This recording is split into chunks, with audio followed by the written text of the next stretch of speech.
Another day, another one-sided affair in the IPL. Welcome to another episode of End of Days Play.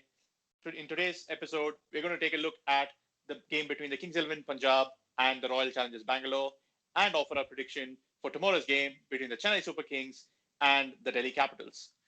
Before we proceed with the show, we'd like to express our condolences to the cricketing fraternity. We've lost Dean Jones today.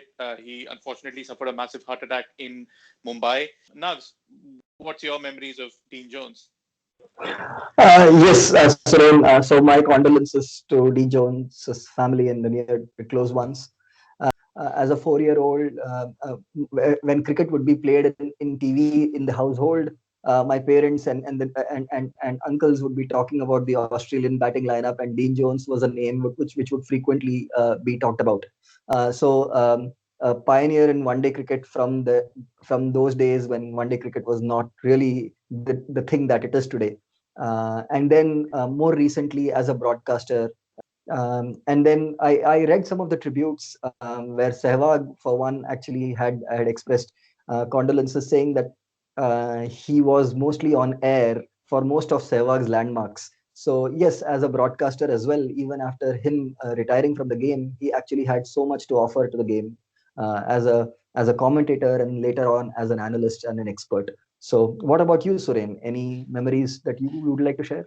Well, to be honest, actually, I have always heard about the fact that he was ahead of his time in the one-day game, especially in the late 80s, early 90s. He was someone who was aggressive with his batting, very good with running in the wickets. He was someone who brought aggression in running between the wickets. Sorry, watched a couple of innings that Dean Jones has played, especially in one-day internationals, and I can understand why he was considered to be ahead of his time. So, it's a sad day for cricket. We've lost a pioneer, and we've lost, a well-respected commentator, someone we've enjoyed listening to. So, condolences to his family from us. Let's move on to today's game. Why don't you give us a quick summary, Nags? Has been the trend so far. Again, RCB won the toss and elected to field first. So Kings XI had a very steady start. They wanted to have a good tempo as well as not lose wickets. The openers gave them a very good start. But then, even after Mayank Agarwal lost his wicket, KL Rahul stuck to his guns and kept playing his shots till the end, even though he kept losing his partners at regular intervals. And in the end, he went berserk and ended up scoring the highest score by an Indian in IPL, scoring his second century in the IPL in the process, registering 132 of just 69 balls. And in the process, Kings XI raised to 206 for the loss of 3 wickets in their 20 overs.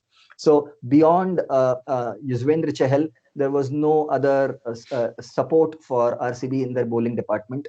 Of course, Shivam Dube was a surprise package who actually picked up 2 wickets in the middle. But 206 proved to be a bridge too far for RCB. Even right from the start, they seem to have completely lost their plot and lost 3 quick wickets in reply. And they were 5 for 3 at one stage. And it was left to Aaron Finch and AB de Villiers to do some kind of bring the score to some form of respectability. But unfortunately, even after stitching together a 40-odd run partnership, both of them again went out quickly enough. And the game was sealed at that stage. And the lower order chipped in with some 15s and 20s here and there. And again, Royal Challengers were all out in the 17th over for just 109. And that resulted in Kings XI winning by 97 runs. For the Kings XI bowling, all of the bowlers came to the party. The opening spell by their pacemen, Cottrell and Shami, was very impressive. They got the early wickets, and then the spinners again were having a good time. So both Murugan Ashwin as well as Ravi Bishnoi picked up 3 wickets each, and it was a total team effort. So Kings XI will be a very happy team at the end of the day. Thanks for the excellent summary, Nags. So let's head into the talking points directly. What do you have at number 5 today? Number 5, again, it's about the obsession with chasing. Repeatedly, we have been talking over the last few days why teams prefer to do this, and day after day, we have been proven right in our criticism of that approach, because they have been ending up on the losing side. So it's high time probably they think if it is about the due, we believe that in the duration of a T20 game, the due must equally affect both the sides. And actually, we saw Kings 11 relish their bowling their spinners in the second innings. So at least today, the dude did not necessarily play that big a part. So it is probably something that all the teams must take into account going forward. Yeah, I don't disagree, and I think it would be interesting to see if any other teams sort of change the approach. Because one thing we have seen is that while every team so far has been afraid of the dew and has elected to bowl first, teams have been very successfully defending totals bowling second, and they've been able to manage the dew quite effectively. So let's just hope that for the sake of the tournament that there are no more one-sided games, and we see teams being bold enough in their approach and electing to bat first. At number 4, what do we have today? So we're going to talk about RCB's fast bowling struggles. RCB fast bowlers have been struggling. So Umesh Yadav and Stein in particular, I think although to be fair to Stein, he did have a catch dropped by Kohli, off Rahul. Sorry, when Rahul was batting. And Saini had an off day today. So I think RCB would probably need to just relook at their bowling combination a bit and, assess whether they need to probably drop Yadav, who's had struggled for the past couple of games, and maybe bring in Siraj, or whether they would stick with him and try and build in more confidence, because he is one of the premier strike bowlers and has done well for them in the past. Yeah, so it is not really a criticism of the length that they bowled or they failed to learn quickly. It is just that they were wavered to begin with when they leaked boundaries, and they had actually pulled back the score reasonably well. But again, in the death overs, the Kings 11 batsmen were meant to go hard. And unfortunately, Captain Kohli had a really off day, and he ended up dropping those 2 catches that we are going to talk about. That probably dented the confidence of the bowlers, and probably boosted the confidence of the batsmen, who could just go berserk after that. Yeah. What do we have at number 3? Number 3 would be the great day that the spinners of both sides enjoyed today. Chahal has been the spearhead of RCB's bowling attack. Without doubt, he also bamboozled Mayank Agarwal very, very well today. And then also in reply, Kings 11 had 2 leg spinners of their own. Ravi Bishnoi carried on from the good debut that he had in the first game. And then Murugan Ashwin also had a great game. They shared 3 wickets each. So all in all, if dew was something that the teams were fearing, the spinners of both sides proved that that was not a problem. Gripping the ball was not a problem. And it was a good, nice, true bounce wicket. So the spinners enjoyed that, I believe. Ravi Bishnoi was someone in our tournament preview for the Kings XI Punjab. We predicted that he would be a surprise package. I'm glad he's proving us right, and hopefully he continues to do well for the rest of the tournament. True. At number 2, we've got the RCB batting implosion. Total just proved too much for the RCB order to handle, despite having powerhouses such as Finch, Kohli, AP de Villiers.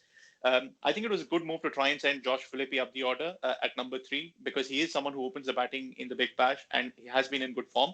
Unfortunately, it didn't work out today. Padikkal also had an off game. But all in all, I think it was, I think over the past couple of days, we've seen teams taking contrasting approaches. CSK took a very pragmatic approach, tried to take the game deep. At the other end of the spectrum, we had RCB today, who tried to go boom, boom at the beginning. Unfortunately, they ended up busting themselves too early. So, hopefully we see teams striking a balance pretty soon in the tournament, and, make for more engaging, interesting games.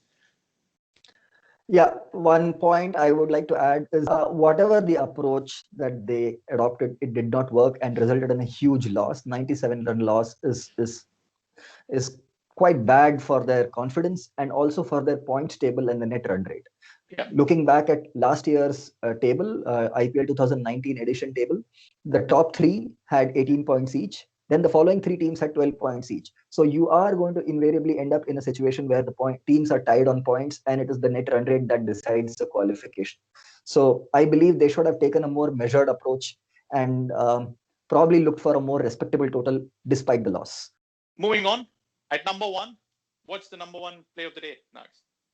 Well, something that we did not delve into in much detail yet, which was the stupendous innings by Kings XI captain Rahul. He's been the captain of Kings XI Punjab.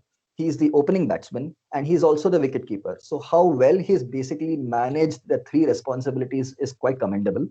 And the mantra for Kings XI, that the opener stays and plays a innings deep into the innings, has proved to be their success. Basically, it was Mayank Agarwal in the previous game, and it was Rahul in this game. So although he was actually aided by two drop chances that Kohli somehow gifted him late into his innings, but there was no lack of quality. Not a single shot played in anger. So it was always pleasing to the eye, and regardless of whether it was spin or pace, he was basically very comfortable, and he knew he was picking his spots and executing those shots very, very well. So it was a pleasure watching.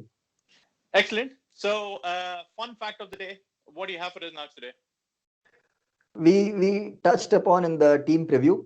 We had Kings XI players who all actually came from Bangalore. So they all came to the party against RCB. So that is the fun fact of the day. So the Bangalore boys came to the party, but for the wrong team. Our player of the day, I think undoubtedly it was KL Rahul, as you mentioned, a fabulous innings. The highest score by an Indian in the IPL ever. There's just no other choice today. And then moving on to the key moment of the day, I think it was. I think I have two key moments of the day. The first one was when Kohli dropped Rahul when he was batting on 83. And the second moment was when Kohli dropped Rahul when he was batting on 89. So I think both were key moments. He gave you two opportunities. You had to take him up. If you didn't catch him, he made RCB pay. I think he scored 49 runs in the last 3 odd overs after he was dropped the first time. That is what basically took the game away from RCB. So exactly, yeah. It's a mental dent that probably the RCB could never recover out of. So probably Kohli can never explain how he could manage to drop those two chances. It may never happen again in his lifetime. But yeah, it just goes on to prove that everybody is, after all, a human being here. For tomorrow, we've got the game between Chennai Super Kings and Delhi Capitals. What's your prediction, Nax? Who are you going to pick today? Let's hope it remains a tough one, because we have seen a few one-sided affairs so far. I'm going to go with Delhi Capitals. Well, I'm a CSK boy, so I'll always go for CSK. So there you have. That's the predictions for the day.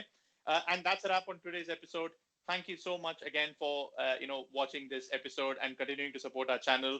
If you like this video, please like and share it with your friends. Subscribe to our channel to keep more videos coming your way. Have a wonderful day ahead. See you again tomorrow. Cheers.